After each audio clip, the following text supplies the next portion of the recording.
Bienvenue à votre rendez-vous hebdomadaire, l'invité global. Aujourd'hui, notre salon reçoit pour vous une figure influente de la littérature camerounaise. Elle porte en elle tous les espoirs de justice sociale et n'hésite donc pas à dénoncer effectivement dans ses écrits les violences et surtout les discriminations dont sont victimes les femmes au Sahel. Je dis simplement bonjour à tous ceux qui nous regardent, mais surtout bonjour et bienvenue à notre invité du jour. Bonjour. Comment est-ce que vous allez ? Ça va très très bien, merci. Alors c'est un grand plaisir pour nous de vous recevoir ici, Madame Djaïli Amadou Amal. Nous savons que vous avez été récompensée du prix Goncourt des lycées en 2020.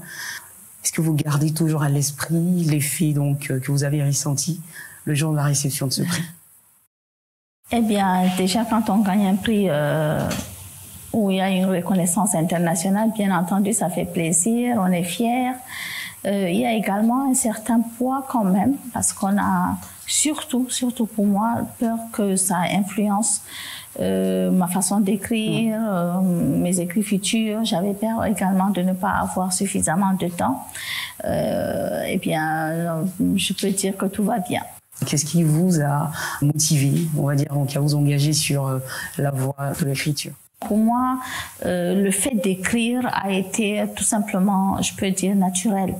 J'ai aimé lire très très tôt et quand on aime lire, à un moment, on commence à s'essayer tout simplement. Je me souviens pas du moment exact où je me suis mise à écrire, puisque ça s'est fait vraiment de manière très précoce et très spontanée. Je me souviens que déjà au collège, je m'amusais à déchirer mes cahiers de classe. Il faut surtout pas, c'est pas un conseil pour les enfants. Pour faire des petits livres pour enfants, pour mes camarades de classe. Mais ensuite, le moment où je me mets sérieusement à commencer à écrire et à décrire la situation des femmes, ce que moi je ressens, etc. Eh bien, ce moment-là, c'était vraiment au plus fort d'une dépression. Après un mariage précoce et forcé, eh bien, oui, alors que j'étais vraiment engouffrée dans toutes sortes de maladies psychosomatiques, eh bien, un jour, bêtement, j'ai pris un agenda, je me suis mise à écrire et je me suis sentie bien. Vous n'avez pas arrêté, l'aventure a continué. Et d'ailleurs, aujourd'hui, nous sommes fiers de dire qu'à votre actif, il y a quand même 4 ouvrages de très belle facture. Alors, vous êtes une femme, vous écrivez énormément pour les femmes et sur les femmes. Alors, cet intérêt d'écrire sur les femmes, est-ce que finalement, c'est un choix volontaire ou il est imposé, on va dire, par la vie? Qui mieux que nous, les femmes, pourrait prendre la parole pour pouvoir dire ce que nous pouvons ressentir exactement? Et d'ailleurs, la suite m'a donné raison parce que j'ai eu beaucoup de témoignages, par exemple, d'hommes qui m'ont carrément dit à la publication de mon premier roman hollandais, là, de Partager un mari, je ne savais pas ce que ressentaient les femmes quand elles étaient confrontées à la polygamie. Donc, il y avait des hommes pour qui c'était même normal en réalité. Et donc, oui, les femmes doivent parler de leurs conditions, les femmes doivent parler de leurs problèmes pour que, évidemment, elles ne sont pas obligées de parler que de ça, mais si elles peuvent encore en parler, eh bien, c'est toujours mieux.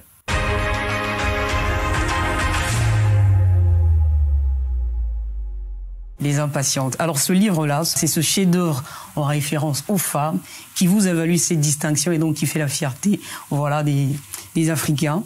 Comment est-ce que vous êtes sentie avant la parution de l'ouvrage et après la sortie de l'ouvrage? Eh bien, d'abord, il faut rappeler quand même que l'ouvrage a été publié en 2017 aux éditions Proximité au Cameroun.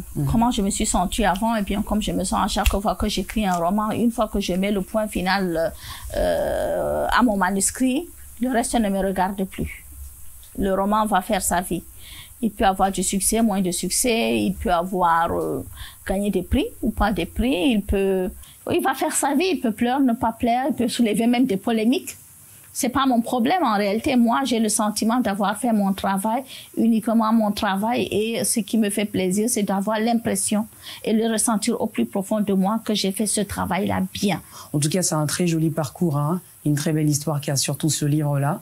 Vous l'avez donc expliqué, on comprend un peu mieux pourquoi ce livre qui était initialement intitulé donc Mounial, les larmes de la patience, qui deviendra un peu plus tard donc des impatientes. Est-ce que finalement pour vous, vous ne pensez pas que le succès en fait de ce livre-là réside aussi sur le fait qu'il est vraiment inspiré, on va dire, d'une histoire réelle, et surtout que c'est votre vécu que vous avez laissé paraître sur les feux. C'est une histoire banale finalement, c'est pas une autobiographie. Je me suis inspirée de moi, je me suis inspirée de mon entourage, je me suis inspirée de ce que les femmes ressentent.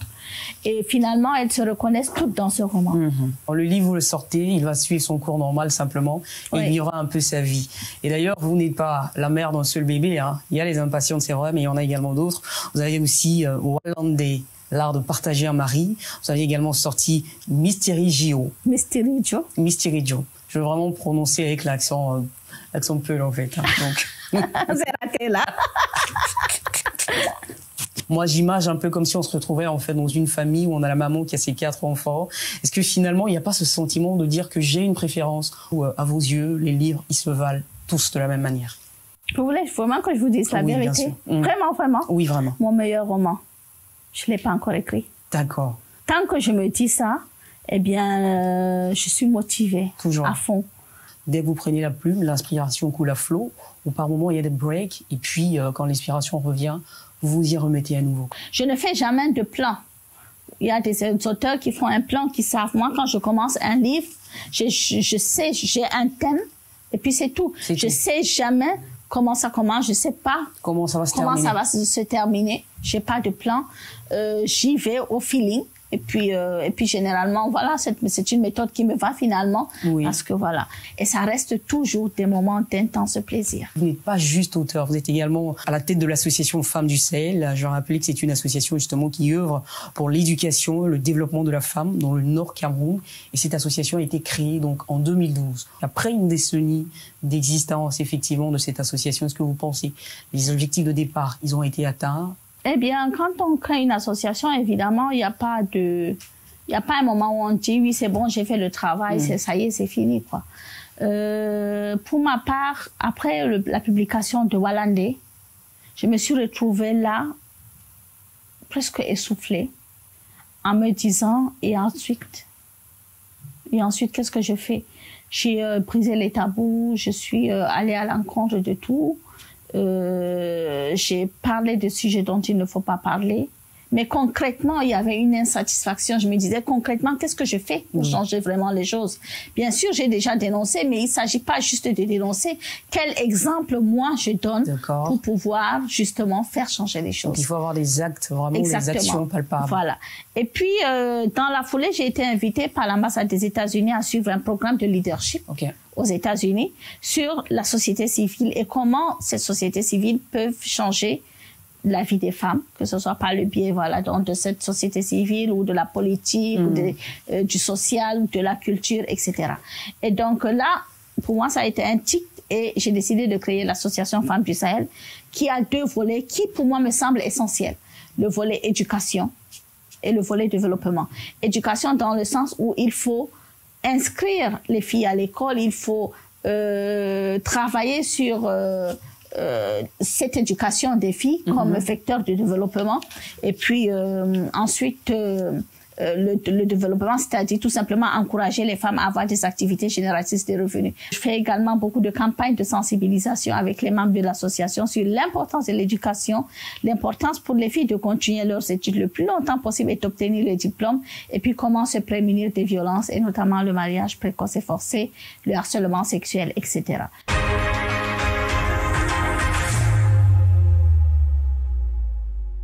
Devant toutes ces actions que vous posez, vous sentez qu'il y a quand même une ouverture d'esprit au niveau des femmes et qu'il y a une relève quand même qui est en train de se préparer. Mais certainement, certainement. La relève, mais également l'ouverture d'esprit aujourd'hui pour moi, ça passe par l'éducation et je peux dire que j'ai un vrai coup de pouce quand même aujourd'hui le roman Mouya les larmes de la patience est quand même inscrit au programme scolaire. Ça veut dire que tous les jeunes hommes et jeunes femmes vont passer par ce livre en allant en terminale et ça fait déjà, voilà, c'est le meilleur changement de mentalité, ça passe par ça. Et vous êtes une femme forte au point que vous nous avez sorti 4 ouvrages de très belle facture et qui nous donnent du plaisir donc à la lecture. Nous avons par exemple Mysterijo, Mangeuse d'âme, Wallandé, l'art de partager un mari, Mounial, les larmes de la patience, qui d'ailleurs a été prix Orange du livre en Afrique 2019, mais également prix Goncourt des lycées en 2020, et enfin le tout dernier de notre auteur, Cœur du Sahel. Est-ce que on pourrait vous poser la question de savoir si vous aussi, vous avez des modèles donc d'auteurs féminins ou de façon générale des auteurs modèles? Les femmes qui m'inspirent, ce sont les femmes qui se lèvent chaque jour, chaque matin, qui se battent pour pouvoir élever leurs enfants, pour pouvoir être la meilleure mère possible, pour pouvoir, voilà, donc trouver sa place dans la société. Pour elles, pour moi, ce sont elles les femmes qui sont inspirantes. Donc ne cherchez pas les filles. Ça, je vous dis, ne cherchez pas les figures inspirantes forcément chez les influenceuses. Les figures inspirantes, ça peut être votre maîtresse d'école, ça peut être votre infirmière qui vous injecte tous les jours, ça peut être votre vendeuse de tomates dans le quartier, etc. C'est elles les femmes inspirantes, les femmes qui se battent, les femmes qui se lèvent, qui sont motivées chaque matin et qui donnent le meilleur d'elles-mêmes pour pouvoir être des mères et des épouses et des filles accomplies. Merci beaucoup à Madame Djaïli Amadou Amal. Vous étiez donc sur notre plateau aujourd'hui. Je pense que après vous avoir entendu autant parler, mais avec beaucoup d'amour et surtout de passion, de votre métier d'écrivain, je pense qu'aujourd'hui vous devenez comme ça pour moi aussi une femme qui est très inspirante. Merci beaucoup d'avoir accepté bien sûr de passer sur ce plateau. Et bien vous également qui avez pris du plaisir donc à nous suivre pendant ces quelques petites minutes, c'est avec un bonheur, mais vraiment voilà qui ne se dissimule même pas, que nous avons reçu dans notre salon. C'est le Café Honneur à l'Afrique d'ailleurs en remportant le prix Goncourt des lycéens en 2020. Merci beaucoup de nous avoir suivis. Le programme, vous le retrouverez donc la semaine prochaine puisqu'il est hebdomadaire. Et si cela vous dit, je vous y convie. À bientôt.